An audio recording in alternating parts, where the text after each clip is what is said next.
First of all మీకు congratulations. Thank you. ఎక్కడ మొదలైంది? ఆటో నుంచి సార్. ఊర్లో ఆటో నడిపాను అప్పట్లో. మీకు పెళ్ళయిందా? లేదు. ఎందుకని ఇంకా పెళ్లి చేసుకోలేదు? నువ్వు ఆటో తోలినప్పుడు నీకు లైంగిక వేధింపులు జరిగినాయి. అవును. నువ్వు ఎలాంటి ఇబ్బందులు ఎదుర్కొన్నావు?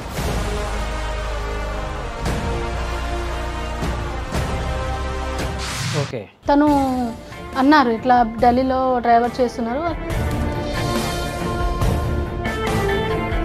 అప్పటి నుంచి ఇప్పటి వరకు అదే ఫీల్డ్లో ఉన్నావా? మన జాబ్ చేసావా? మధ్యలో మళ్ళీ 3 years 4 years ఏమో అనుకుంటా. బస్సులో సాంగ్స్ పెడతావా? Songs no allow. ఎందుకని? మహిళా డ్రైవర్ మీరు ఇండియా మొత్తం మీద, మీ సేవలు ఖచ్చితంగా ప్రభుత్వం యూజ్ చేసుకుంటుందని నా అభిప్రాయం. అది కాకుండా మా పేరెంట్స్ కోసమైనా ఆలోచించి ఇవ్వాలి. వాళ్ళిద్దరూ ఏజ్డ్ అక్క? ఏజ్డ్. అమ్మకి కాలు ఎరిగింది. ఫస్ట్ నుంచి ఇలాగే ఉన్నావు అక్క? నీ కటింగ్ హెయిర్ అంతా? ఆటో నడిపినప్పుడు నేను నా డ్రెస్లోనే ఉన్నాను, కాకపోతే బాగా ఇబ్బంది పెట్టేవాళ్ళు మగవాళ్ళు. కిరణ్ బేది మేడంకి బాగా ఫాలో అయ్యేదాన్ని. చూడగానే కిరణ్ బేడి లాగే ఉంది ఆవిడ. మంచి ఫిజిక్ హెయిర్ అంతే ఉంటుంది, సేమ్ నీకు లాగే. ప్రభుత్వం వారే నిన్ను గుర్తించారా లేకపోతే నువ్వే అప్లై చేసుకున్నావు అక్క జాబ్? గుర్తించలేదు. ఎందుకంటే సార్ అందరి ఛానల్ ద్వారా మన తెలంగాణ గవర్నమెంట్కి నేను ఒక్కటే కోరుకుంటున్నాను, నాకు ఒక పెద్ద బంగ్లా వద్దు, పెద్ద మంచి కార్లు వద్దు, ఆ లైఫ్ వద్దు. నాకు ఒక జాబ్ ఇచ్చేస్తే వాళ్ళని చూసుకుంటా, నాలాగా ఇంకా ఎవరైనా పేదవాళ్ళు ఉంటే వాళ్ళకి సపోర్ట్గా ఉంటా, అంతే. సార్, సీఎం సార్ మిమ్మల్ని కలవాలి, మీరు నాకు గవర్నమెంట్ జాబ్ ఇవ్వాలి. అందరికీ నమస్కారం, నేను Bhanu Mekala. Welcome to Sashi TV. India మొత్తం మీద తొలి మహిళా డ్రైవర్గా రికార్డు కైవసం సొంతం చేసుకున్నటువంటి lady bus driver Saritha Nayak ఈరోజు ఆవిడ మన స్టూడియోలో ఉన్నారు. అంటే సర్వసాధారణంగా డ్రైవర్ అనగానే ఎక్కువగా మగవాళ్లే ఉంటారు. అది బస్సు అవ్వచ్చు, లారీ అవ్వచ్చు, కారు అవ్వచ్చు, ఆటో అవ్వచ్చు, ఏదైనా కూడా డ్రైవర్ అనగానే మగవాళ్లే ఎక్కువ ఉంటారు. కానీ ఇక్కడ అందుకు ఆడవాళ్ళు కూడా ఎందులో తక్కువ కాదు. మేము కూడా మగవాళ్ళకి సాటిగా ధీటుగా ఉంటాము. మేము కూడా మగవాళ్ళతో ఎక్కడ తక్కువ కాకుండా ప్రతి రంగంలోనూ మా ప్రతిభ మేము చూపించుకుంటాం అనే విధంగా ఈరోజు సరితా నాయక్ గారు దేశం మొత్తం మీద తొలి మహిళా డ్రైవర్గా ఆవిడ ఈరోజు పేరు సంపాదించుకున్నారు. కొన్ని విషయాలు, ఎందుకు ఆవిడ డ్రైవర్గా ఎందుకు ఇంట్రెస్ట్ చూపించారు, అసలు ఎలాంటి ఆలోచనలతో ఆవిడ ఈ డ్రైవర్గా రావాలి, డ్రైవర్గా చేయాలని ఎలా ఆలోచనలు వచ్చాయి, ఇంకా మిగతా విషయాలపైన కూడా మాట్లాడించే ప్రయత్నం చేస్తాను. అక్క నమస్తే. సార్ నమస్తే. ఫస్ట్ ఆఫ్ ఆల్ మీకు కంగ్రాచులేషన్స్. Thank you. డ్రైవర్ అంటే ఆషామాషి కాదు, ఎవరికి ఉండే కష్టాలు వాళ్ళకు ఉంటాయి. ఈవెన్ డ్రైవింగ్ ఫీల్డ్లో కూడా కష్టాలు ఉంటాయి. ఎట్లా మీరు డ్రైవర్గా అసలు ఫస్ట్ ఎలా మీ ప్రయాణాన్ని సాగించారు? ఎక్కడ మొదలైంది? ఆటో నుంచి సార్. ఆటో? ఊర్లో ఆటో నడిపాను అప్పట్లో. ఏ ఊరు? సమస్త నారాయణపూర్, విలేజ్ బాయలపల్లి, సీతా నాయక్ తండా. ఓకే. చౌటుపల్లి వచ్చేదాన్ని తండా నుంచి. అక్కడ నుంచి చౌటప్పల్లో ఆటో డ్రైవ్ చేసుకుంటూ వచ్చి 2-3 సారి వచ్చేదాన్ని. ఇక్కడ నుంచి నింపుకోపోవడం, అక్కడ డ్రాప్ చేయడం, మళ్ళీ అక్కడ నుంచి రావడం, మళ్ళీ డ్రాప్ చేయడం, అట్లా మార్నింగ్ నుంచి ఈవినింగ్ వరకు అయిపోయేది, 6 వరకు. మళ్ళీ రిటర్న్ ఇంటి దగ్గర ట్రిప్ తీసుకొని వెళ్ళిపోయేది. అప్పుడు ఆటో తోలేటప్పుడు ఎంత సంపాదించేదాని అక్క? 300-400 అని. మీకు పెళ్ళయిందా? లేదు. అమ్మ నాన్న ఉన్నారా? అమ్మ నాన్న ఉన్నారు, 4 అక్కలు ఉన్నారు. సో వాళ్ళకి పెళ్ళి అయిపోయినాయి. సో నేనున్నాను. ఎందుకని ఇంకా పెళ్లి చేసుకోలేదు? అంటే సార్ లేదు, అట్లేం లేదు. అప్పట్లో అంటే నాన్నకి హెల్త్ బాగాలేదు. ఓకే. నేను స్టడీ చేసే మూమెంట్లో ఏమో నాన్నకి యాక్సిడెంట్ అయింది. డబ్బులు చాలా ప్రాబ్లం అవుతుంటే నేను ఆటో నడపడం స్టార్ట్ చేశాను. దాని తర్వాత మళ్ళీ ఇంకా అక్క వాళ్ళకి చూడాలి, అందరికి చూడాలి అనేసి ఇల్లు కూడా లేదు అప్పట్లో.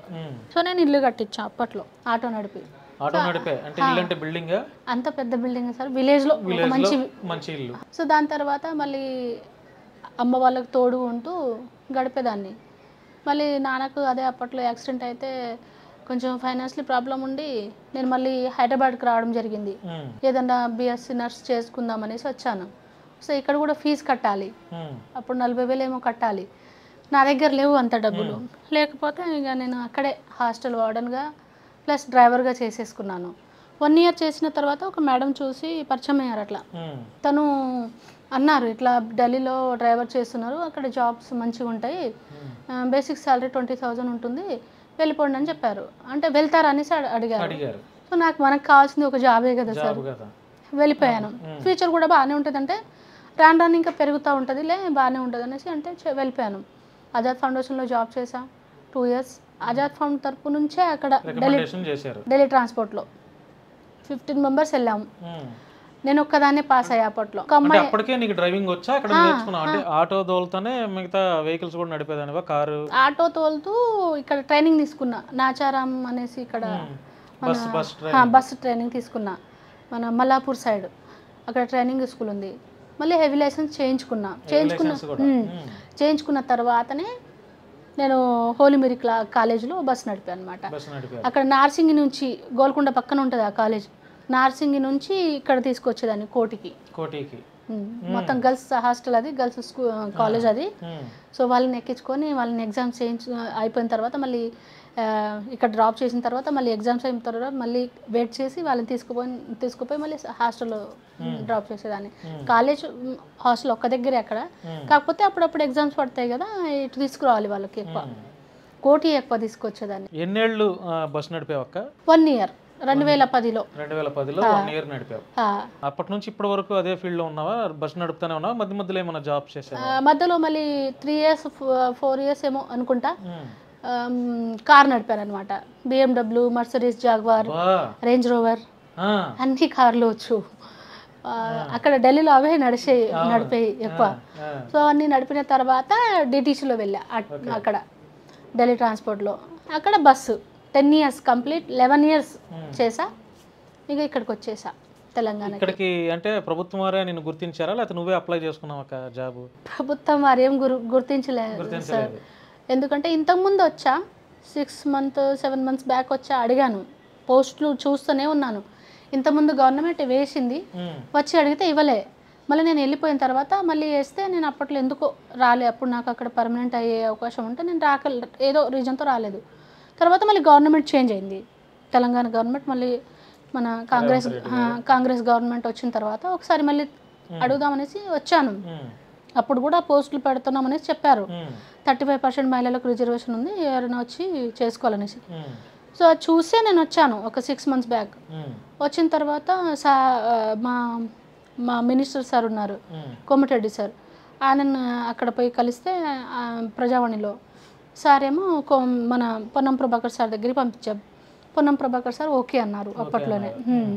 సో పోస్టులు పడుతున్నాయి, ట్రై చేసుకోవాలి, అప్లై చేసుకోవాలని చెప్పారు. ఇంకా వెయిట్ చూస్తున్నా ఇంకా రాలే పోస్టులు. రాకపోతే మళ్ళీ వెళ్ళా సార్ దగ్గరికి. మళ్ళీ వెళ్తే సార్ ఏమన్నారంటే ఇంకా టైం పట్టుద్దమ్మా, ఈలోగా JBM కంపెనీలో చేసుకోండి, మేమే పెట్టిస్తున్నాం, పోస్ట్ రాగానే ఫస్ట్ పోస్ట్ మీకే ఇస్తామనేసి పెట్టించారనమాట. ఒక 20 days అవుతుంది అనుకో ఇప్పుడు. సో ఇక్కడ కూడా బాగానే మంచిగానే చేస్తున్నాను డ్యూటీ. నేను మార్నింగ్ 5 o'clock వస్తాను, ఆఫ్టర్నూన్ 2 o'clock. ఇక్కడ అంటే 28 ఇస్తున్నారు. లేదు, ప్రైవేట్ ప్లేస్లో, ఇది ప్రైవేట్ ప్లేస్లోనే ఇప్పుడు మీరు చేస్తున్నది. కానీ భవిష్యత్తులో అవకాశం ఉందా మీకు? అవకాశం ఉందని చెప్తున్నారు, కానీ గవర్నమెంట్ చేసేస్తే ఇంకా బెస్ట్. అంటే ఇప్పుడు తొలి మహిళా డ్రైవర్ మీరు ఇండియా మొత్తం మీద, మీ సేవలు ఖచ్చితంగా ప్రభుత్వం యూజ్ చేసుకుంటుందని నా అభిప్రాయం. ఏమో అన్నా తెలియదు, ఒక ఎక్స్పీరియన్స్ ఉంది, దాన్ని బట్టి ఇవ్వాలి, 100% ఇవ్వాలి. సో మహిళ ఒక్కదాని కాదు, కాకపోతే ఒక డిగ్రీ చూస్తారనమాట కదా, అది ఒక డిగ్రీయే నాకు. రాష్ట్రపతి చేతుల మీద అవార్డు తీసుకున్నారు, ఇవన్నీ మీకు ఎలిజిబుల్లే. అది కాకుండా మా పేరెంట్స్ కోసమైనా ఆలోచించి ఇవ్వాలి. వాళ్ళిద్దరు ఏజ్డ్ అక్క? ఏజ్డ్. అమ్మకి కాలు ఎరిగింది, నాన్నకు కళ్ళు కనిపించవు, అమ్మ బెడ్ మీదనే ఉంటుంది.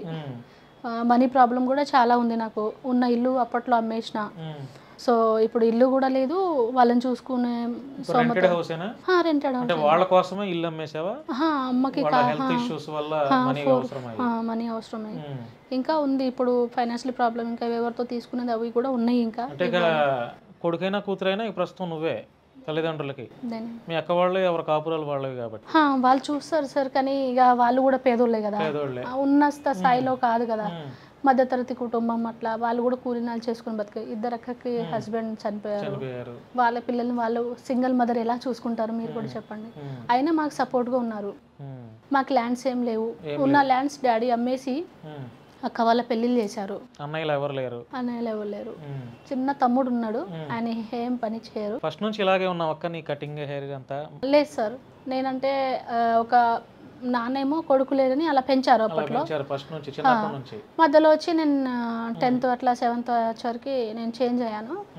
ఆటో నడిపినప్పుడు నేను నా డ్రెస్లోనే ఉన్నాను, కాకపోతే బాగా ఇబ్బంది పెట్టేవాళ్ళు మగవాళ్ళు. తో మా బావ ఉన్నారు, మా బావ చెప్పారు కదా, లేదమ్మా నువ్వు ఫస్ట్ డ్రెస్లోనే వచ్చేయి, నీకు సపోర్ట్గా ఉంటుంది, ఎక్కువ ఎగస్టల్ కూడా చేయరనేసి అప్పటి నుంచి డ్రెస్ వేసుకున్నాను. కిరణ్ బేది మేడంకి బాగా ఫాలో అయ్యేదాన్ని. నీ వాలోకం నీ వ్యవహారం అంతా అట్లాగే ఉందిలే. ఆవిడ కూడా హెయిర్ స్టైల్, ఆవిడ ఫాలోవర్ నాకు అర్థమైంది చూడగానే. కిరణ్ బేడి లాగే ఉంది ఆవిడ, మంచి ఫిజిక్ హెయిర్ అంతే ఉంటది సేమ్ నీకు లాగే. మేడం చాలా గొప్ప మనిషి, నాకు కలిశారు, అవార్డు ఇచ్చారు, మంచి హిమ్మత్ ఇచ్చారు, ఒక స్టోరీ బుక్ కూడా ఇచ్చారు నాకు. అది కూడా అప్పట్లో అంటే ఒక అవార్డు ఇవ్వడానికి వచ్చారు, ఏం చేయలేదు, వెళ్ళిపోయారు. చేశారు, ఆమె 25,000 ఏమో ఇచ్చారు అప్పట్లో, ఇచ్చారు. ఇప్పుడు ఎలా ఉంది అక్క అంటే 2 తెలుగు రాష్ట్రాల్లో కూడా నీకు లేడీ డ్రైవర్గా ఫస్ట్ నీకు మంచి పేరు వచ్చింది, గుర్తింపు కూడా వచ్చింది. ఎలా ఫీల్ అవుతున్నావు? బాగానే ఫీల్ అవుతున్నాను సార్. అంటే సంతోషంగా ఉందా? సంతోషంగానే ఉంది. సో దాన్ని బట్టి నాకు గవర్నమెంట్ జాబ్ ఇచ్చేస్తే, మన తెలంగాణ గవర్నమెంట్ రుణపడి ఉంటాం మా ఫ్యామిలీ మొత్తం. ఎందుకంటే మన చీఫ్ మినిస్టర్ సార్ కూడా చెప్పారు, మహిళలు ఏ రంగంలోనైనా ముందుకు వస్తున్నారు కదా, వాళ్ళకి మనం సపోర్ట్గా ఉండాలనేసి ఒక ట్యూటర్ చేయడం జరిగింది. సో అది నాకు హ్యాపీగా అనిపించింది. మన సీతక్కని కూడా కలిశాను, సీతక్క కూడా ఒక ప్లాన్ చేస్తున్నారనమాట, మిగతా ఇంకా అమ్మాయిలను తీసుకురావాలి, సరితకి ఒక రోల్ మోడల్ పెట్టాలి అనేసి చెప్పారు. మళ్ళీ ఇంకోటి ఏంటంటే మన సురేఖ మేడం, కొండ సురేఖ మేడంతో కలిశాను, తనకు కూడా ఈ బాధ చెప్పుకున్నాను. సో ఆమె అన్నది, ఒక ఇల్లు నేను ఇస్తాను, నాకు పేపర్స్ పెట్టండి అమ్మా, నేను స్పెషల్ కేసు కింద నేను చేపిస్తానని చెప్పారు. సో ఆ ప్రాసెస్ మంచి మంచి ప్రపోజల్స్ ఉన్నాయి. అయితే కొంచెం లేట్ అయినా కూడా నీకు మంచిగా జరుగుతుంది అక్క. అయితే థ్యాంక్ యూ అన్న. ఎందుకంటే అందరినీ కలిసావు, అందరూ నీకు ప్రామిస్ చేశారు. మరి ఇప్పుడు నువ్వు కలిసిన లీడర్స్ అందరూ కూడా మంచి వాళ్ళే, పేదవాళ్ళు అంటే కొంచెం రెస్పెక్ట్ జాలి చూపించేవాళ్లే. కొండా సురేఖ మేడం అవ్వచ్చు, కోమటిరెడ్డి బ్రదర్స్ అవ్వచ్చు, ఇంకా సో కొంచెం లేట్ అయినా, లేట్ ప్రాసెస్ అయినా చేస్తారేమో కాన్ఫిడెంట్ నాకు ఉంది. మరి అదే సార్, గవర్నమెంట్ కూడా నిన్ను రిక్రూట్ చేసుకుంటది, డెఫినెట్లీ చేసుకుంటది. ఇప్పుడు ఎక్కడ ఉంటున్నావు అక్క నువ్వు? నేనైతే ఇప్పుడైతే అక్క వాళ్ళ పిల్లలు స్టడీలో ఉన్నారు సార్, వాళ్ళ దగ్గర ఒక చిన్న రూమ్లో ఉంటున్నాను. అమ్మ నాన్న అక్క దగ్గర ఉన్నారు. 20 days అయిపోయింది, అమ్మకి చూడలేదు. చూడాలి, ఆమెకి తెలిసింది కదా ఇట్లా జాబ్ చేస్తుంది ఆమె అనేసి. సో ఆమెను ఒకసారి చెప్పేసి జాబ్ వచ్చి ఇప్పుడు ఎన్ని రోజులు అవుతుంది? జాబ్ వచ్చి 15 days అవుతుంది. 15 days అవుతుంది కరెక్ట్ గా. 15 days తర్వాత నువ్వు అమ్మని చూడలా? తనకంటే ముందే వచ్చేసాను, ఇక్కడ ట్రైనింగ్ కూడా ఉంది కదా. జాబ్ వచ్చిన తర్వాత ఇప్పటి వరకు వెళ్ళాలి 20 days ఏమో. మరి వెళ్ళి మంచి వార్తనే ఆవిడకి కనపడి చెప్తే ఇంకా ఆవిడ కూడా చాలా సంతోషం. అదే కదా సార్. ఫోన్ లో మాట్లాడుతున్నారా? ఫోన్ లో మాట్లాడుతున్నారు. అన్ని కనుక్కుంటున్నారా, ఎలా ఉన్నావమ్మా ఏంటి అని మాట్లాడుతున్నారా? బాగానే ఉంది. అప్పుడప్పుడు అమ్మకు హెల్త్ కూడా ఇష్యూస్ ఉంటాయి సార్, కొంచెం స్టమక్ పెయిన్ అంటూ ఉంటుంది, బాటిల్స్ కూడా ఎక్కుతూ ఉంటుంది అప్పుడప్పుడు. ఎంత అక్క ఇప్పుడు నీ ఏజ్ ఎంత? నా 37. ఇప్పుడు మంచిగా గవర్నమెంట్ రిక్రూట్ చేసుకుంటే దాదాపు ఇంకో 25 years చేస్తావు. చేస్తాను. మీ ఫ్యామిలీ చక్కగా, మీ అమ్మ నాన్న బ్రహ్మాండం. అదే అంటున్నాను సార్, అందరి ఛానల్ ద్వారా మన తెలంగాణ గవర్నమెంట్కి నేను ఒక్కటే కోరుకుంటున్నాను, నాకేమీ వద్దు, గవర్నమెంట్ జాబ్ ఇచ్చేయండి ప్లీజ్. ఎందుకంటే ఒక రిక్వెస్ట్ చేస్తున్నా ఫ్యామిలీ కోసం అని. చాలా ఏజ్ బార్ అయిపోయారు వాళ్ళు, వాళ్ళని చూసుకోవాలి. వాళ్ళకు నాకు ఒక పెద్ద బంగ్లా వద్దు, పెద్ద మంచి కార్లు వద్దు, ఒక ఆ లైఫ్ వద్దు. నాకు ఒక జాబ్ ఇచ్చేస్తే వాళ్ళని చూసుకుంటా, నాలాగా ఇంకా ఎవరైనా పేదవాళ్ళు ఉంటే వాళ్ళకు సపోర్ట్గా ఉంటా అంతే. ఉద్యోగం వచ్చిన తర్వాత ప్రౌడ్ పెరుగుతుందా? లేదన్నా, మనకు ఎలాంటి లేదు. కష్టాలు అనేవి పేదవాళ్ళకి ఎక్కువ తెలుసు. అది ఆర్థిక కష్టాలు అవ్వచ్చు, బంధువుల్లో మన స్థాయి బాగోలేనప్పుడు వాళ్ళు అనే మాటలు అవ్వచ్చు, మనం చూసే చులకన భావం అవ్వచ్చు, ఇవన్నీ పూర్ పీపుల్ దగ్గర అంటే పేదవాళ్ళ దగ్గర నుంచి మొదలవుతాయి. సో మనం కూడా ఎదుటి వాళ్ళకి హెల్ప్ చేయాలనే ఆ మైండ్తో ఉంటే తప్పకుండా భగవంతుడే మనకి ఎవరో ఒక రూపంలో హెల్ప్ చేస్తాడు. ఇప్పటి వరకు నా చేతనైనంత సాయం నేను చేశాను సార్. చేశాను అంటే డబ్బులు కాకుండా ఇంకా ఏదైనా మాట సహాయం, 10 రూపాయలు ఉన్నా నేను ఇచ్చేస్తాను. కాకపోతే 22 years నుంచి నేను కష్టపడుతున్నాను సార్. ఆ ఫలితం ఈ రోజు మళ్ళీ ఇక్కడ తీసుకొచ్చిందేమో అనిపిస్తుంది. అక్క ఇప్పుడు నువ్వు సమాజంలో తిరుగుతూ ఉంటావు, అంటే తిరగటం అంటే నీ ఉద్యోగ రీత్యా. ఇప్పుడు ఆడవాళ్ళ మీద ఎక్కువ లైంగిక వేధింపులు జరుగుతున్నాయి. నువ్వు ఆటో తోలినప్పుడు నీకు లైంగిక వేధింపులు జరిగినాయి, కామన్ అయిపోయింది. ఇప్పుడు ప్రతి ఒక్క మగవాడు ఆడదాన్ని చూస్తే అలాంటి వ్యామోహాలతోనే ఉంటున్నాడు. నువ్వు ఎలాంటి ఇబ్బందులు ఎదుర్కొన్నావు? నాకు అలాంటివి ఏమి లేదు, ఎందుకంటే ఇద్దరిలో ఉంటుంది తప్పు. ఒకరు చూస్తున్నారంటే మనం దానికి ఫాలో అవ్వకుండా మన కరెక్ట్లో మనం ఉంటే ఉండాలి. దానికి ఎవ్వరేం చేయ. ఇప్పుడు నేను అలానే బతుకున్నాను. ఎంతోమంది మా డ్రైవర్స్ అంటే దగ్గర దగ్గర 12,000 13,000 చిల్లర ఉంటారు సార్ అక్కడ ఢిల్లీలో. నేను ఒక్క అమ్మాయిని డ్రైవర్గా. కండక్టర్ వేరు, కండక్టర్ చాలామంది లేడీస్ ఉన్నారు అక్కడ. కానీ మనము మన రెస్పాన్సిబిలిటీ, మన రెస్పెక్ట్ అనేది ఉండాలి. ఒకటి అంటే మనలో కంట్రోల్ ఉండాలి. ఎదుటి వాళ్ళు ఎలా మనల్ని ఇబ్బంది పెట్టాలని చూసినా మనం ఉండే దాంట్లో మనం ఉంటే ఇబ్బంది ఉండదు. అలా నీకు వాళ్ళు కూడా గౌరవం ఇచ్చారా చక్కగా? మంచిగానే చూసుకున్నారు సార్, మంచిగానే రెస్పాన్స్ అయ్యేవాళ్ళు. అక్కడ కూడా ఒక మంచి అవార్డు తీసుకునేదాన్ని. మంచి డ్రైవింగ్ చేసి నా ప్యాసింజర్లు నాకు ఇప్పుడు కూడా గుర్తు చేసుకుంటారు. చాలా మంది ప్యాసింజర్స్ ఉంటారు. నేను ఒక రెస్పాన్సిబిలిటీగా చేస్తాను సార్ పని, బాధ్యతతో చేస్తాను. ఫ్యూచర్లో కూడా ఇలానే చేస్తాను. నా అలాగనే చాలా మందిని తయారు చేస్తాను అవకాశం వస్తే. ఎట్లా ఈజీగా ఉందా డ్రైవింగ్ ఇప్పుడు బస్సు? ఈజీగానే ఉంది సార్. ఒకటి ఏంటంటే సార్, మీరు చెప్పే మాటకి అదే ఒక కొన్ని ఇవి ఉన్నాయి కదా, ఆటో నడిపినప్పుడు ఏదైనా కష్టాలు లైఫ్ అంటే మనిషి అన్నప్పుడు అన్నీ వస్తుంటాయి, బాధలు వస్తుంటాయి, ఇవి వస్తుంటాయి, అవి వస్తుంటాయి. కానీ చాలా వరకు అయితే జనాలు కొంచెం ఫ్రీ మూమెంట్ చూసేసి తిరిగేస్తారు, లైఫ్ని ఏదోలా చేసేసుకుంటారు. సో ఎందుకంటే నేను చాలామంది దగ్గర శిక్ష తీసుకున్నా. పెద్దవాళ్ళు ఉంటారు కదా, వాళ్ళు గురు శిక్ష అంటారు. మా అత్తమ్మ దగ్గర తీసుకున్నా, మా చాలామంది ఆంటీస్ ఉంటారు వాళ్ళ దగ్గర తీసుకున్నా. మా ఊర్లో మా అమ్మ నాన్న కూడా మాకు ఒక గురువులాగానే, తల్లిదండ్రియే. కానీ ఒక మన పెంపకంలో ఉంటుంది సార్ అది కూడా. ఎలా బయట బిహేవ్ చేయాలి, ఎలా బతకాలి, మంచిగా బతకాలి అంటే ఎలా ఉండాలి అనేసి. సో మాకు మంచి ఫ్యామిలీ సార్, మా అమ్మ నాన్న తరపు నుంచి. మా అత్తమ్మ కూడా ఆమె దగ్గరే, తనకే నేను అమ్మ అని పిలుస్తాను. మా అమ్మ తర్వాత అమ్మ సార్ ఆమె అత్తమ్మ. అంటే నేను ఒక 4 years ఉన్నప్పుడు మా అమ్మ మా అత్తమ్మ దగ్గర పంపించారు. వాళ్ళిద్దరు క్లోజ్ ఫ్రెండ్స్ అన్నమాట, సొంత అత్తమ్మనే దేవరకొండకు పంపించారు. అక్కడే పెరిగి, అక్కడే చదివి, అక్కడి నుంచి ఆటో నేర్చుకొని దాని తర్వాత మళ్ళీ మా ఊరికి వచ్చా. మా ఊరికి వస్తే బాబాయ్య మామయ్యనా అది కూడా తెలియదు, మా ఊర్లో ఎంతమంది ఉంటారనే తెలియదు. అక్కడే పెరిగాను అనమాట. సో అలా ఉంటుంది సార్. ఒక చిన్నప్పటి నుంచి వేరే ఊర్లో పెరిగాం కాబట్టి అక్కడ కూడా మాకు మంచి పేరు ఉంది, మంచి రెస్పాన్సిబిలిటీ ఉంది, రెస్పెక్ట్ ఉంది. ఎందుకంటే చేసేవాళ్ళు వేరేగా ఉంటారు, చేయని వాళ్ళు వాళ్ళ పద్ధతిలో వాళ్ళు ఉంటే ఎవ్వరేం చేయరు సార్. చేసుకునే వాళ్ళకు నేను అది చెప్పట్లేను. కాకపోతే ఒక మనిషి అన్నప్పుడు మనిషిలా బతకాలి. నేను ఏదో మంచి డ్రైవింగ్ ఫీల్డ్లో ఎందుకు వచ్చాను, ఇంకా చాలా ఉంటాయి కదా. సో అలా కాకుండా నాకు ఆ పొజిషన్లో, ఆ మూమెంట్లో నాకు దేవుడు అదే చూపించాడు, నేను అదే చేశాను. నేను ఇప్పటి వరకు ఎక్కడ ఢిల్లీ వెళ్ళా, 15 సంవత్సరాలు అక్కడ ఉన్నా, మళ్ళీ తెలంగాణకు వచ్చా. చాలా కష్టాలు ఎదుర్కొన్నాను సార్, చాలా కష్టాలు ఎదుర్కొన్నా.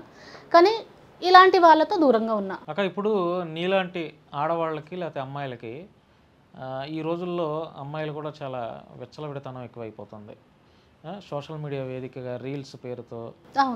అంటే 4 గోడల మధ్య వివాహం అయిన తర్వాత భర్తకు చూపించాల్సినటువంటి అందాలంతా ఆ సృష్టి ఏదైతే భగవంతుడు తయారు చేశాడో అది నడి బజార్లో పెట్టేస్తున్నారు. అవును సార్. కానీ ఇప్పుడు ఏంటంటే, ఇప్పుడు నాకు సోషల్ మీడియా నేను ఎక్కువ యూజ్ చేయను. మా పిల్లలే మీకు పేరు ఉంది కదా చేయమంటేనే యూట్యూబ్ ఛానల్ ఇప్పుడే ఒక 4-5 days తర్వాతనే నేను ఆన్ చేశాను. నేను సోషల్ మీడియాలో వెళ్ళను సార్ ఎక్కువ. ఫేస్బుక్ ఉంటుంది, ఏదన్నా మంచి ఫొటోస్ ఏమైనా అవార్డు తీసుకున్నాను ఎక్కడ మీటింగ్స్ అవి పెట్టుకుంటాను. ఎక్కువ నేను యూట్యూబ్ అవి అంటే వేస్ట్ వీడియోస్ ఉంటాయి కదా, అవి నేను చూడను. నా దగ్గర టైమింగ్ ఉండదు. టైం ఉన్నా కూడా నాకు ఒక 1 month ఫోన్ ఇవ్వకుండా ఇచ్చినా నేను బతుకుతాను సార్. నేను బతుకుతా, నాకు దాంతో అవసరం లేదు. కాకపోతే మనకు ఏంటిదంటే, నాకు ఫ్యామిలీ మంచిగా ఉండాలి, నా చుట్టుపక్కల వాళ్ళు కూడా మంచిగా ఉండాలి, ఒక మంచి లైఫ్ బతకాలి, ఎక్కడైనా టూర్కి వెళ్ళాలి, ఏదైనా మంచి వాళ్ళ అందరు 10 మందితో మంచిగా ఉండాలనే ఒక ఆశ తప్ప ఈ ఫోన్లు, ఇవి టిక్టాక్లు, దీని మీదనే బతకాలి, ఇట్లా చేయాలి, ఇట్లా చూపించాలి, నాకు అలాంటివి లేవు సార్. సో అలా చేస్తున్నారు చాలామంది. నేనేం చెప్పగలుగుతాను సార్, వాళ్ళ తీసుకోరు, వాళ్ళ థింకింగ్ అది వాళ్ళది కదా. అలాంటప్పుడు నా మెసేజ్ వాళ్ళకి బాగా అనిపించదు వాళ్ళకు. సో నా వరకు అయితే నేను చెప్పేది అంటే, నా పేరెంట్స్కి, నా చుట్టుపక్కల వాళ్ళకి నేను మంచి మెసేజ్ ఇస్తాను, వాళ్ళతో కూడా నేను మంచిగా నేర్చుకుంటాను. నేను ఇన్ని సంవత్సరాలు కష్టపడినా నాకు ఒక మంచి ఎలా బతకాలనే ఒక అది తెలిసింది, అది తెలిసింది సార్. అదే నాకు చాలు. ఎందుకంటే ఆ కష్టమే మనకు చాలా నేర్పిస్తుంది సార్. లైఫ్ అంటే కష్టం పడాలి సార్, పడకుండా ఉంటేనే అది ఈజీగా వస్తే లైఫ్ ఎందుకు అవుతుంది? అది లైఫ్ అవ్వదు. ఇప్పుడు నేను హ్యాపీ ఫీల్ అవుతున్నాను. రాష్ట్రపతి చేతుల మీదుగా మీరు అవార్డు తీసుకున్నారంటే అది నాట్ ఇన్ ఈజీ. ఆటో నడిపాను సార్, రాత్రి అనగా అంటే పగలనగా, వర్షమైనా ఎండైనా ఆ కష్టాల్లో ఇంకా చాలా ఉంటాయి సార్. అలాంటప్పుడు అదే వేరే వాళ్ళకి చెప్పడం, ఆ మెసేజ్ నేను తీసుకోను, అది వాళ్ళ లైఫ్ వాళ్ళ ఇష్టము. కాకపోతే మా మహిళలే ఎక్కువ ఈ రోజుల్లో ఎక్కువ అలా చేస్తున్నారు. ఇంతకుముందు బాయ్స్ అని చెప్పారు, కానీ ఇప్పుడు చాలా వరకు మీరు చెప్పిన మాట ఒకటి కరెక్ట్, మహిళలే ముందుకున్నారు ఈ ఫీల్డ్లో. ఇక దానికి మనం ఏం చేయలేము సార్. రోజులు వస్తాయి, అదే కదా, రోజులు వస్తాయేమో మళ్ళీ తిరిగి వీళ్ళని గుణపాఠం చెప్పేవాళ్ళు దేవుడు వస్తాడో మళ్ళీ ఎవరో వస్తారు. కానీ ఇలా ఉంది, బరితెగింపు అయిపోయిందమ్మా చాలా. ఎందుకంటే అదేమంటే మా రైట్ అంటున్నారు, నా హక్కు నా ఇష్టం అంటున్నారు. ఒక్క మాట ఏంటంటే సార్, సారీ, పేరెంట్స్ నేర్పియాలి ఫస్ట్ ఎలా ఉండాలి ఏంటి అనేది. పేరెంట్స్ అలా ఉంటే పిల్లలు కూడా అలానే వెళ్ళిపోతారు. అది మాత్రం ఎంత డబ్బు ఉన్నా, డబ్బు లేకపోయినా ఫ్యామిలీ ఉన్నా, డబ్బు ఉన్న ఫ్యామిలీ ఉన్నా, ఎలాంటి వారైనా సరే పేరెంట్స్ తరపు నుంచే వచ్చేస్తారు. అదంతా పేరెంట్స్ పెంపకం బట్టే ఉంటుందిలే అంతే ఆడపిల్లలు. అంతే. అమ్మ, ఇప్పుడు బస్సులో నువ్వు డ్రైవింగ్ చేస్తున్నప్పుడు నిన్ను చూసి చాలా మంది మహిళలు కంగ్రాట్స్ చెప్తున్నారా? చాలా మంది దిగుతున్నారా? యూట్యూబ్ లో వస్తున్నావు నేను చాలా చాలా టికెట్ తీసుకోకముందే ఫోటో సెల్ఫీ. ఈరోజు 2-3 ఇచ్చి వచ్చాను. ఎట్లా ఉంది ఆ ఫీల్ నీకు? బానే ఉంది, వాళ్ళు సంతోషిస్తున్నారు, నాకు సంతోషమే. శుభ్రంగా చేస్తున్నామా అంటారు, మన తెలుగు లాంగ్వేజ్ బ్రహ్మాండంగా చేస్తున్నామా, డ్రైవింగ్ తెలియలే, చేర్పించినావు. పెద్దవాళ్ళే, ఏజ్ మా డాడీ మా నాన్నంత ఏజ్ వాళ్ళే మంచిగా వాళ్ళే నాతో సెల్ఫీ తీసుకుంటున్నారు. ఎవరు చూసినా ఇప్పుడు చాలా మన మీడియా మిత్రుల ద్వారా చాలా అది అయిపోయినాయి కదా, ఎక్కడ వెళ్తున్నా నన్ను తొందరగా గుర్తుపట్టేస్తున్నారు. అరే ఆ అక్క, అరే ఆ అక్క, అరే నిన్ననే చూసిన, ఇప్పుడే చూసిన, తర్వాతనే చూసిన, అట్లా చెప్పేస్తున్నారు. సో హ్యాపీగా వాళ్ళకు కూడా మంచిగా, అంటే మహిళలు చేయలేనిది ఏమీ లేదనేసి ఏమీ లేదు, అన్నీ చేస్తాం. కానీ ఉదాహరణ నువ్వే కదా. వెనకటి జమాన్లో ఎవరో చెప్పిపోయారు మహిళలు ఏం చేయొద్దు, ఇంట్లోనే ఉండాలనేసి, వాళ్ళకు బంధించారు. ఇప్పుడు అంతా ఫ్రీగా ఉంది కాబట్టి మనం శుభ్రంగా అవుతున్నారు, పెద్ద పెద్ద ర్యాంకులు అవుతున్నారు, కలెక్టర్స్ అవుతున్నారు, పైలట్స్ అవుతున్నారు, మీలాంటి వాళ్ళు ట్రైన్ డ్రైవర్ ఉన్నారు సార్, డ్రైవర్ అవుతున్నారు, నా ఫ్రెండ్సే పైలట్స్ మేడం ఇద్దరు. ఫస్ట్లో నేను అప్పుడు అక్కడ ఢిల్లీలో ఫస్ట్ మహిళా డ్రైవర్గా చేసినప్పుడు వాళ్ళు ఫస్ట్ ఇద్దరు లడాకు విమానం నడిపించే వాళ్ళు, వాళ్ళతో పాటు నాకు అవార్డు వచ్చింది అనమాట, ప్రెసిడెంట్ అవార్డు వాళ్ళతో పాటే వచ్చింది నాకు. మన జ్యూరీ మెంబర్ ఐశ్వర్యరాయ్ మేడం, తనతో కూడా అవార్డు తీసుకున్నాను. తను మా బ్యాచ్ లోనే. మీ కెరియర్ సక్సెస్ దిశగా అడుగులు వేస్తుంది. ఏమో సార్, ఫైనాన్షియల్ ప్రాబ్లం. సరే, ఫైనాన్షియల్ ప్రాబ్లమ్స్ అందరికి ఉంటాయి, ప్రతి ఒక్కరికి ఉంటాయి, ఎవరికి లేవు చెప్పండి? 20 సంవత్సరాల నుంచి కష్టపడుతున్నాను సార్. కాకపోతే ఎన్నేళ్ళు కష్టపడ్డాడు ఈ రోజు ఈ రోజు సక్సెస్ అయిన ప్రతి ఒక్కరి వెనుక అనేక ఆర్థిక ఇబ్బందులు ఉన్నాయి, అనేక కష్ట నష్టాలు ఉన్నాయి. ఎవరిది చరిత్ర అయినా చూసుకోండి మీరు, ఎవరిది ఈవెన్ సక్సెస్ అయిన ఇప్పుడు అంతే మల్లారెడ్డి గారు ఉన్నారు, ఏం చెప్తాడు ఆయన, పాలు అమ్మాను అంటాడు. ఆయన అంత ఆషమాషికి వచ్చాడు. మరి మీరు అందరూ గుర్తించే విధంగా తయారైపోయారు, గుర్తిస్తున్నారు. నాకు తెలంగాణ గవర్నమెంట్ జాబ్ ఇస్తే చాలు సార్, రుణపడి. రేవంత్ రెడ్డి గారికి ఏమన్నా స్టాట్యూ పెడతారా మరి? సార్ సీఎం సార్, నాకు ప్లీజ్ మా ఫ్యామిలీకి, మా అమ్మ నాన్న సార్ కళ్ళు కనిపించవు, కాలు ఇరిగింది అమ్మకి, వాళ్ళని చూసుకోవాలి సార్, ప్లీజ్ సార్ నా రిక్వెస్ట్, నాకు గవర్నమెంట్ ఉద్యోగం చేసేయండి సార్. సార్ ప్లీజ్, నా తరపు నుంచి మా అమ్మ నా తరపు నుంచి సార్ మీకు థ్యాంక్ యూ సార్. ఆ రోజు ట్విట్టర్లో కూడా మీరు మెసేజ్ పెట్టారు, so thank you so much sir. మీరు మహిళలకు చాలా సపోర్ట్ చేస్తున్నారు సార్, మన తెలంగాణ కాంగ్రెస్ సర్కార్ చాలా సపోర్ట్ చేస్తున్నారు సార్. ఈ మాట నేను ఎక్కడ చెప్పమన్నా నేను చెప్తాను సార్. సో మిమ్మల్ని కలవాలి, మీరు నాకు గవర్నమెంట్ జాబ్ ఇవ్వాలి. Thank you sir. చాలు మీకు ఇస్తారు రేవంత్ రెడ్డి సార్. సార్ మాట తప్పరని నాకు తెలుసు, కొంచెం లేట్ అవుతుంది, ఎందుకంటే వాళ్ళ ప్రాసెస్ వస్తుంది జాబ్, డెఫినెట్లీ ఆ కాన్ఫిడెంట్ తో ఉండండి. ఎందుకంటే మీలో ఇన్ఎలిజిబుల్ ఏం లేవు, అంతా ఎలిజిబుల్లే. మీరు మీలాంటి వాళ్ళకి ఇవ్వకపోతే ఎట్లా? మీలాంటి వాళ్ళని చూసేనా నలుగురు అమ్మాయిలు ఇన్స్పిరేషన్గా తీసుకోవాలి. అలా ఇన్స్పిరేషన్గా తీసుకోవాలన్నా మీకు గవర్నమెంట్, కాంగ్రెస్ గవర్నమెంట్ ఖచ్చితంగా గవర్నమెంట్ జాబ్ ఇవ్వాల్సిందే, అందులో డౌటే లేదు. ఇప్పుడిప్పుడే మీ మాటలు అందరూ వింటున్నారు, మీ యొక్క రిక్వెస్ట్లు కూడా గవర్నమెంట్ చూస్తారు, చూస్తారు కాబట్టి ఖచ్చితంగా గవర్నమెంట్ యొక్క మైండ్లో మీరు ఉంటారు డెఫినెట్లీ. గవర్నమెంట్ జాబ్ వచ్చిన రోజు మరలా మిమ్మల్ని ఇంటర్వ్యూ పిలుస్తా తప్పకుండా. గవర్నమెంట్ జాబ్ కొడతాం. నాకైతే నీ యొక్క ఈ పర్ఫార్మెన్స్ చూసిన తర్వాత, మీ అవార్డ్స్ చూస్తున్న తర్వాత, మీ యొక్క యాటిట్యూడ్ విన్న తర్వాత, మీ స్ట్రగుల్స్ విన్న తర్వాత, మీలో ఫైర్ చూసిన తర్వాత ఖచ్చితంగా మీకు గవర్నమెంట్ జాబ్ వస్తుందని నాకైతే ఉంది. మరి కాన్ఫిడెంట్ నీకు ఉందా లేదా అక్క? సార్ ఇంతకుముందు అంటే ఆ దేవుడు ఉంటాడు కదా, అవును ఫస్ట్లోనే ఇక్కడ ట్రై చేశాను సార్. ఉమ్మడి ఆంధ్రప్రదేశ్ ఉండే మనకు, తెలంగాణ కూడా కాదు. అవును అప్పుడు వైఎస్ఆర్ రాజశేఖర రెడ్డి ఉండే. ముఖ్యమంత్రి గారు. అప్పుడు అప్లై చేసుకున్నాను. అప్పుడు కొంచెం బక్కగా ఉన్నాను. 18 సంవత్సరాలు ఏమో ఉండే, 15-19 సంవత్సరాలు. అయితే బస్సు నడిపించాను. నల్గొండ డిపోకి వెళ్ళాను. అక్కడ నుంచి డిపో నుంచి బస్సు తీసుకెళ్ళి అక్కడ ఏటో తీసుకెళ్ళారు. మళ్ళీ తీసుకొచ్చాను. కానీ ఎందుకో మరి ఒక అమ్మాయిని ఇవ్వలేదో ఎందుకో మరి ఆ లెటర్స్ ఆ ఫైల్స్ అట్లనే దాచిపెట్టా. ఆ దేవుడు మళ్ళీ తెలంగాణకి తీసుకొచ్చాడు. ఇప్పుడు ఏది ఇవ్వాలో దేవుడికి తెలుసక్క. ఆ టైం వస్తే ఎక్కడ మూలన పడిన ఫైల్ అయినా బయటకు వస్తుంది, అందులో డౌట్ లేదు. ఒక టైం ఇప్పుడు నీకు నువ్వు 20 ఎన్నేళ్ళు ఉన్నావు ఈ డ్రైవింగ్ ఫీల్డ్లో? నాకు ఇప్పుడు లైసెన్స్ వచ్చేసి 20 ఏళ్ళు. 20 ఏళ్ళు ఈ మీడియాలో ఈ మధ్యగా వచ్చింది నువ్వు? అవును సార్. ఇంతకుముందు 20 ఏళ్ల నుంచి మీడియాలో ఎక్కడా లేదు. ఎక్కడా లేను. మరి మీడియా ఫీల్డ్ అనేది ఒక 7 ఏళ్ళు 8 ఏళ్ళ నుంచి చాలా ట్రెండింగ్లో ఉంది, చాలా వైరల్గా, సోషల్ మీడియా చాలా బాగుందిగా. మరి ఇంతకాలం నువ్వు కనపడలేదు, ఇప్పుడు మీడియాలో ఎందుకు కనపడుతున్నావు? ఒక టైం నీకు ఆ సక్సెస్ నీకు స్టార్ట్ అయింది. కొంచెం డే బై డే నీకు ఒక్కొక్కటి నీకు భగవంతుడు అవకాశాలు ఇస్తాడు. ఖచ్చితంగా జాబ్ కూడా వస్తుందని నా నమ్మకం. డెఫినెట్లీ ఇలాంటి వాళ్ళకి ఇస్తేనే మిగతా ఆడపిల్లలు లేకపోతే చనిపోవాలనుకున్నటువంటి మహిళలు ఎందుకు పనికిరామని ధీమాగా కూర్చుంటారు. అలాంటి వాళ్ళకి ఇన్స్పిరేషన్. అరే అక్క ఆడపిల్ల అయి ఉండి అమ్మాయి ఉండి ఒక డ్రైవర్ గా చెప్పమ్మా చెప్పు.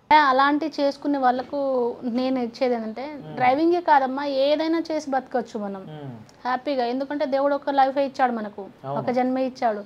దానికి శుభ్రంగా మంచిగా బతికేయండి. మనం వేరే బ్యాడ్ పని సేమ్ చేయకుండా ఇలా డ్రైవరే కాకుండా ఇంకా మంచి పనులు ఉన్నాయి, అవి చేసేసుకొని బతుకండి. ఆడవాళ్ళు కూడా గంజాయికి అలవాటు పడ్డారు అక్క. గంజాయికి వాళ్ళకి ఏం చెప్తావు? అలాంటి వాళ్ళకి కొంతమంది అడిగితే ఫ్యాషన్ అంటున్నారు, కొంతమంది మా ఇష్టం అంటున్నారు. తెలియదు సార్ ఎలా అంటే ఒకరిని చూసి ఒకరు అలవాటు అయిపోయారు. వాళ్ళ అంటే వాళ్ళది మెంటాలిటీ. అలాంటప్పుడు ఇలా చేయకూడదు. వచ్చే రోజుల్లో మనకు మంచి పేరు కాదు అది. అలా మనమే చేస్తాం, మనం వచ్చే పిల్లలు ఏం చేస్తారు అలాగనేసి అది బ్యాడ్ న్యూస్ సార్. సో వాళ్ళకి మనం ఏం చెప్తాము? సో కానీ రాబోయే రోజుల్లో ఇంకా ఎవరో ఏ మహిళ అయినా రావచ్చు దీనిపైన. ఇప్పుడు నేను డ్రైవింగ్ ఫీల్డ్లో వచ్చాను, అందరికీ ఒక డ్రైవింగ్ చేసి చూపిస్తున్నాను మంచి పని కోసం. ఇలాంటి మహిళలకు కూడా రావచ్చు. మన మేబీ మన గవర్నమెంట్ తీసుకురావచ్చు. మహిళలకైనా జెంట్స్కైనా ఎవరికైనా సరే ఈ ఫీల్డ్లో ఇది కావద్దు, కానీ ఎంజాయ్మెంట్ కోసం విచ్చలవిడిగా చేసేస్తున్నారు సార్. వాటికి మనం ఏం చెప్పలేము. ఇప్పుడు మీ అమ్మా నాన్నల వాళ్ళు కూడా నా కూతురికి పెళ్ళి అవ్వాలి, చక్కగా ఉండాలని వాళ్ళ కోరిక ఉంటుంది. మరి ఆ కోరిక ఎప్పుడు తీరుస్తున్నావు సార్? ఇప్పుడైతే వాళ్ళకి అంకితం, పెళ్లి గిల్లి ఏం లేదు. ఈ లైఫ్ ఇంకా వాళ్ళకే. ఇక తర్వాత ఇంకా అంటే నీకు కూడా ఒక లైఫ్ ఉంటుంది కదా అక్క, నువ్వు కూడా. ఇది చాలన్నా, ఈ 20 సంవత్సరాలు నేను బతికిన లైఫే చాలు. ఆ కష్టం దాని తర్వాత మన అక్క వాళ్ళు ఉన్నారు, పిల్లలు ఉన్నారు, మేము మంచిగా ఉంటాం దేవుడి దయ వల్ల.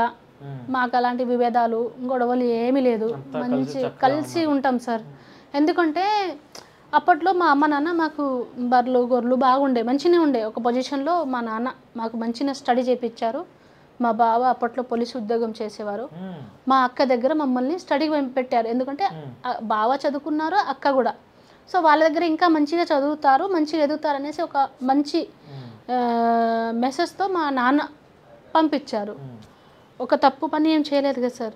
అలాంటిది ఇక కొన్ని సిచ్యువేషన్ రావడం బట్టి మాకు అన్నీ ఆడికాడికి అయిపోయింది. భూమి అమ్మేసినాం, ఇల్లు అమ్మేసినాం, బర్రెలు పోయినాయి, గొర్రెలు పోయినాయి.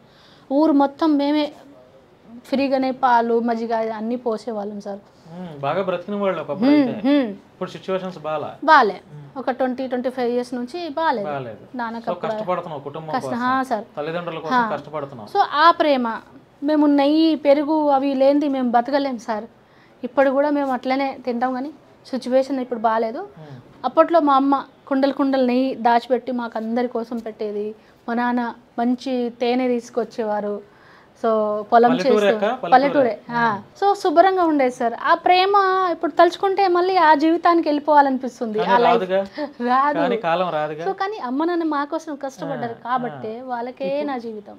ఇప్పుడు ఫ్యామిలీ అంతా, మీ ఫ్యామిలీ మెంబర్స్, మీ ఊర్లో వాళ్ళు ఇప్పుడు కొత్త, అరే అమ్మాయి మా ఊరు అమ్మాయి అని చెప్తున్నారా? ఆటో నడిపినప్పటి నుంచి నాకు వాళ్ళు సపోర్ట్ సార్. ఇప్పుడు ఢిల్లీలో ఉన్నా కూడా వాళ్ళు చెప్పేవారు, ఇక్కడ చేపించుకో, ఇక్కడ ఇస్తలేరు, ఇక్కడ ఇస్తలేరు అని ఊర్లో భాష చెప్పుకునేవాళ్ళు.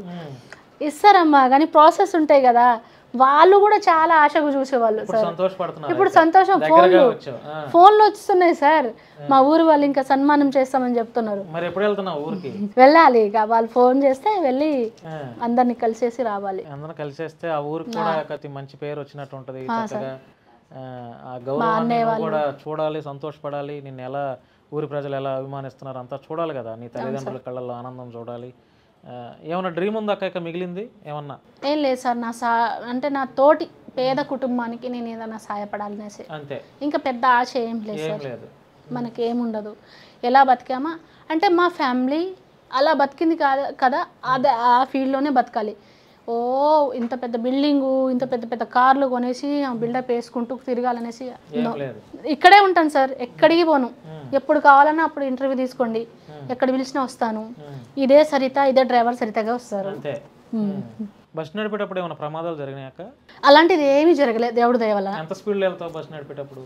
ఇప్పుడు ఈ బస్సుకి అయితే 80 ఉంది, 60, 65 ఉంది, 60, 65 వెళ్తాం. ఢిల్లీలో అయితే 40, 50 తప్ప ఇంకా ఏం లేదు. బస్సులో సాంగ్స్ పెడతావా? లేదు, పెట్టవు సాంగ్స్. Songs no allow. ఎందుకని? నాకు డిస్టర్బ్, సాటి మహిళలకు కూడా డిస్టర్బ్ కదా సార్. ఇప్పుడు జెంట్స్ పెట్టుకున్నారనుకో ఆయన వేరే విధంగా సాంగ్స్ వింటారు. పెద్దవాళ్ళు కూర్చున్నారనుకో వాళ్ళకి డిస్టర్బ్ కదా. కొంచెం వేరే వేరేగా సాంగ్స్లు ఉన్నాయి కదా. అందరూ ఇప్పుడు హెయిర్ ఫోన్స్ వచ్చినాయి, పెట్టుకొని మీ ఎంజాయ్ వాళ్ళు ఎవరు ఫోన్లు వారు చూసుకుంటారు సార్. అలాంటప్పుడు అక్కడ కూడా మా బస్సులో ఇచ్చారు, ఈ బస్సులో కూడా ఉన్నాయి. కానీ మేము హాకీటాక్ యూస్ చేస్తాం. ఏంటంటే వాటర్ కావాలన్నా ఎమర్జెన్సీ ఉన్నా అడుగుతాం అనమాట. ఆ బస్సులో కూడా అలానే ఉండేది. కానీ కావాలని మ్యూజిక్ పెట్టించేవారు. ఏ మ్యూజిక్ పెట్టించేవారు అంటే FM, రేడియో మిర్చి ఇలాంటి కొన్ని కబుర్లు చెప్తారు, ఒక మంచి పాట ఇస్తారు, అది వింటే కామన్ అయిపోతుంది. ఇవాళ రేపు అలా లేదు కదా సార్. అలాగనేసి మొత్తమే తీసేసాం. అక్క ఫైనల్గా సమాజానికి ఏం చెప్తావు? ఫైనల్గా సమాజానికి చెప్పేది ఇదే, తెలంగాణ గవర్నమెంట్ ఫుల్ సపోర్ట్గా ఉంది. మహిళా సంఘాల నుంచి చూసినా, ఏ విధంగా చూసినా మహిళలకు రేవంత్ సార్ సపోర్ట్గా ఉన్నారు. మన తెలంగాణ గవర్నమెంట్ మొత్తం సపోర్ట్ చేస్తున్నారు. కాబట్టి ఒక డ్రైవర్గా నేను చెప్పేదంటే మీరు ఏ ఫీల్డ్లో అయినా ముందుకు వెళ్ళాలంటే వెళ్ళండి, ధైర్యంగా చేసి, భయం వద్దు, మీరు తప్పకుండా మీ విజయం సాధిస్తారు. సో డ్రైవింగ్ ఫీల్డ్లో రావాలన్నా నా హెల్ప్ నేను చేస్తాను. Thank you so much. Right అక్క, థ్యాంక్ యూ అక్క. మీ విలువైన సమయాన్ని మా స్టూడియోలో కేటాయించావు. Thank you. ఇంకా మంచి ఉన్నత స్థితిలో నువ్వు ఉండాలి. పేదవాడికి కనీసం 10 మందికైనా ఉపయోగపడేలా ఉండాలి. నా మోటో అదే. నేను ఎప్పుడు ఏ గెస్ట్తో ఇంటర్వ్యూ చేసినా సమాజానికి పనికి వచ్చే విషయాల గురించే ప్రస్తావన చేస్తా. ఎవరికైనా సార్ ఒక మంచి మెసేజ్ ఇవ్వాలి, బతకాలి, ఇలా బతకాలని చెప్పాలి, అంతే తప్ప ఇంకా ప్రతి ఇంటర్వ్యూలో సమాజానికి ఉపయోగపడే విషయాలు ప్రస్తావన చేస్తా. అంతే సార్. ఇప్పుడు ఆడపిల్లల గురించి ఎలా ఇలా ప్రతి ఇంటర్వ్యూలో చైతన్యపరిచే ప్రశ్నలు ఉంటాయి నావి. అవును, పిచ్చి ప్రశ్నలు ఉండవు, వల్గారిటీ చూపించను నేను ఇప్పుడు నా ఇంటర్వ్యూలో. అరే 10 ఇంటర్వ్యూస్ చేసినా సమాజానికి మెసేజ్ ఇచ్చే ఉద్దేశంగానే నా ఇంటర్వ్యూస్ ఉంటాయి. మంచిది sir. Thank you sir. Right, thank you అక్క. Thank you so much. ఇంకా మంచి ఉన్నత పరిస్థితుల్లో నువ్వు ఉండాలి. గవర్నమెంట్ నీకు తప్పకుండా గవర్నమెంట్ జాబ్ ఇస్తుందని నాకైతే నమ్మకం ఉంది. గవర్నమెంట్ జాబ్ వచ్చిన తర్వాత ఇంకా నువ్వు 10 మందికి డ్రైవింగ్ ఫీల్డ్లో రావాలన్న వాళ్ళకు కూడా నువ్వు నీ సూచనలు సలహాలు ఇస్తూ మరిన్ని ఒక 10 మంది ఆడపిల్లలను నువ్వు తయారు చేయాలి. మరి ప్రామిస్ చేయాలి నువ్వు. తప్పకుండా ఆడపిల్లలన్నా డ్రైవింగ్ ఫీల్డ్ లో తీసుకురావాలి. తీసుకొస్తాను సార్. ఇన్స్పిరేషన్ గా ఆల్రెడీ గవర్నమెంట్ 35% ఇచ్చేస్తుంది. గవర్నమెంట్ సపోర్ట్ కూడా చేస్తుంది. మహిళలు ఎవరైనా డ్రైవింగ్ నేర్చుకోవాలి, ఫ్రీ డ్రైవింగ్ నేర్పిస్తారు, ఫ్రీ లైసెన్స్ ఇస్తామని చెప్తున్నారు. దాని తర్వాత మళ్ళీ ఆర్టీసీలో కూడా ఉద్యోగం ఇస్తామని చెప్తున్నారు. చూద్దాం మరి నేను ఇన్స్పిరేషన్గా తీసుకొని ఎలాంటి ఆడపిల్లలు ముందుకు వస్తారో చూద్దాం అక్క, చూద్దాం. తప్పకుండా. సో ఫ్రెండ్స్, ఇది లైఫ్లో ఎందుకు పనికిరాను, చచ్చిపోవాలనుకున్న అమ్మాయిలు అవ్వచ్చు, అబ్బాయిలు అవ్వచ్చు, ఇలాంటి అక్కలను చూసి ఇన్స్పిరేషన్గా తీసుకోండి. ఒక ఆడపిల్ల అయ్యి ఉండి, మహిళ అయ్యి ఉండి, సమాజంలో ఎన్నో ఆటుపోట్లను ఎదుర్కొని, ఎన్నో కష్ట నష్టాలు, ఎన్నో ఆర్థిక ఇబ్బందులు ఎదుర్కొని ఈరోజు రాష్ట్రపతి చేతుల మీదుగా కూడా అవార్డు తీసుకొని ఢిల్లీలో డ్రైవర్గా తన ప్రయాణాన్ని సాగించి ఇప్పుడు తెలంగాణలో అడుగుపెట్టి తెలంగాణలో కూడా చక్కగా ఆవిడ ఉద్యోగం చేస్తున్నారు. సో ఎవరైనా సరే ఎందుకు పనికిరాము అనుకున్న వాళ్ళు ఇలాంటి అక్కలను ఇన్స్పిరేషన్గా తీసుకోవాల్సిందే. అప్పుడైనా బ్రతకాలి, జీవితం అంటే ఇది, జీవితం మీద బ్రతకాలనే ఆశ కలిగైనా ఏదో ఒక పని చేసుకుంటారనే ఒక భావన కలుగుతుందని నా అభిప్రాయం. కాబట్టి ఇంటర్వ్యూ చూసిన తర్వాత మీ యొక్క అభిప్రాయాన్ని, విలువైన అభిప్రాయాన్ని కామెంట్ రూపంలో తెలియజేయండి.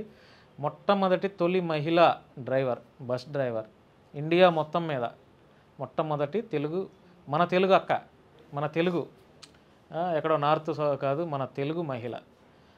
సో అక్క ఎక్కడ కనపడినా కూడా విష్ చేయండి, కంగ్రాచులేషన్ చెప్పండి, ఇంకా సపోర్ట్ చేయండి, ఎంకరేజ్ చేయండి. చేస్తారని కూడా నాకు తెలుసు. సో ఈ వీడియో చూసిన తర్వాత మీ యొక్క అభిప్రాయాన్ని కామెంట్ రూపంలో తెలియజేయండి. ధన్యవాదాలు. Thank you so much.